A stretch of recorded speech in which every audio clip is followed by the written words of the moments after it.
Hello everyone.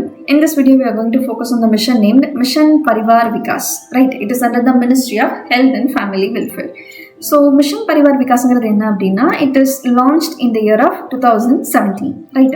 So, there is something called replacement level fertility. Right? For example, total fertility rate that is aim it is around 2.1 to 2.4 and the range we have aimed initially.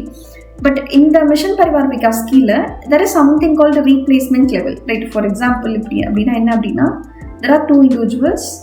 Replacement level it is a male, it is female, right? Men and women. So, a family, even a replacement, if they are having two childs, they have achieved this replacement level, right? If they have one child, they doesn't replace. No one child, it is equal to that replacement level, right? So, ரெண்டு individual இருக்காங்க, next அவங்க ஃபேமிலியில் அவங்க ரெண்டு individual produce பண்ணுறாங்க அப்படின்னா, so that means it is the replacement level, right?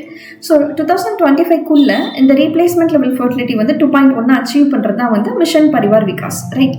So இது எதுக்காக, இதோட அப்ஜெக்டிவ் என்ன அப்படின்னா, லைக் இன்ஃபர்மேஷன், அதுக்கப்புறம் போதுமான சர்வீசஸ், அதுக்கப்புறம் எல்லாமே இன்ஃபார்ம்டு டெசிஷன்ஸாக எடுக்கணும் அப்படிங்கிறதுக்காக. So high quality family planning choices எடுக்கணும்.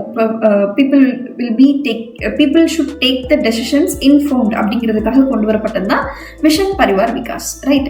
ஸோ இது எங்கெல்லாம் இம்ப்ளிமெண்ட் பண்ணப்பட்டிருக்கு அப்படின்னா, there are 146 high fertility districts in 7 states, right? So டிஎஃப்ஆருங்கிறது டோட்டல் ஃபர்டிலிட்டி ரேட். மொத்தம் 7 ஸ்டேட்ஸில் 146 டிஸ்ட்ரிக்ஸில் ஃபர்டிலிட்டி ரேட் ரொம்ப அதிகமாக இருக்குது. எந்தெந்த ஸ்டேட்ஸ் அப்படின்னா, யூபி, பீகார், ராஜஸ்தான், மத்திய பிரதேஷ், சத்தீஸ்கர், ஜார்க்கண்ட் அண்ட் அஸ்ஸாம். ஸோ இங்கே இம்ப்ளிமெண்ட் பண்ணுறதா இந்த mission Parivar Vikas, right? So it is a central family planning scheme, right? எந்தெந்த ஸ்டேட்லன்னா அதிகப்படியான குழந்தைகள் ப்ரொடியூஸ் பண்ணுறாங்களோ அந்த டோட்டல் ஃபர்டிலிட்டி ரேட் அதிகமாக இருக்கும். ஸோ ஃபார் எக்ஸாம்பிள், அங்கே total fertility rate it was 4 அப்படின்னா அதை 2.1 கொண்டு வரது தான் இந்த mission Parivar Vikas, right? I think it's clear for everyone. That's it for this scheme, right? Thank you.